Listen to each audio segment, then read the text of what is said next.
If you were coming to Linux from Windows, your very first experience goes something like this.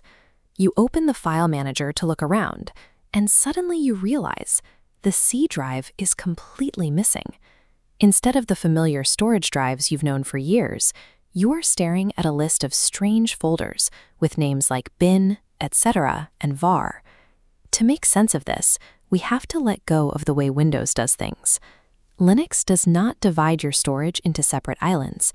Instead, it organizes every file and device on your computer into one unified structure.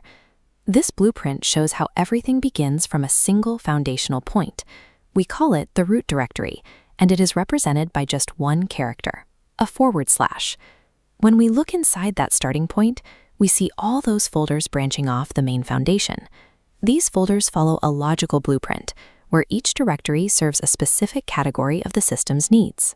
Think of the Linux file system as a vast, well-planned facility. The best place to start our tour is in the most familiar area. As this diagram shows, the isolated room labeled Home acts like a digital bedroom. It is the dedicated space where your personal documents and media live. Notice this safety boundary. Because your files are isolated from the rest of the facility, mistakes made here rarely affect the core operating system. By typing the command cd/home into a terminal, you can instantly navigate straight into this safe physical space. You might also see another folder nearby called root. That is the locked VIP room, kept exclusively for the system administrator. Understanding this boundary provides a safe sandbox to work within, ensuring you can experiment without risking the stability of the entire system. Once we step outside that safe personal space, we enter the functional areas that actually make the computer run. Looking at the blueprint, we find the bin directory, the system's central tool room. Everyday commands are actual executable files stored right here. Typing a command simply asks the system to grab the right tool from this room. Moving down the hall, we reach the control room, known as the etc. directory. This room is filled with configuration files. These are the instruction manuals that tell your programs, networks, and background services exactly how to behave. The command line provides a direct interface for fetching tools and reading the instructions from these organized rooms. Tools and settings make sense.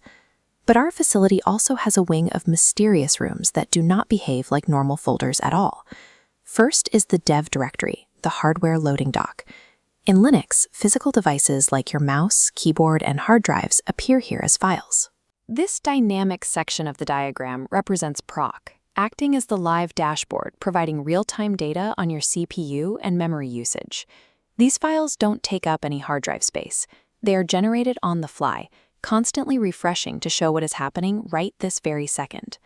Running a command to read the CPU information inside this folder is like asking your computer for a real-time status report. Rounding out this wing, we have var, which acts as a warehouse for changing data like system locks and caches, and media, which serves as a temporary visitor parking lot for USB drives. This approach of treating physical hardware and live memory as navigable folders gives administrators direct, consistent control over the entire machine. When we zoom out and look at this complete blueprint, we see how the personal spaces, tool rooms, and live data dashboards all connect to form a single, coherent whole. This entire architecture relies on one central principle. In Linux, almost everything is a file.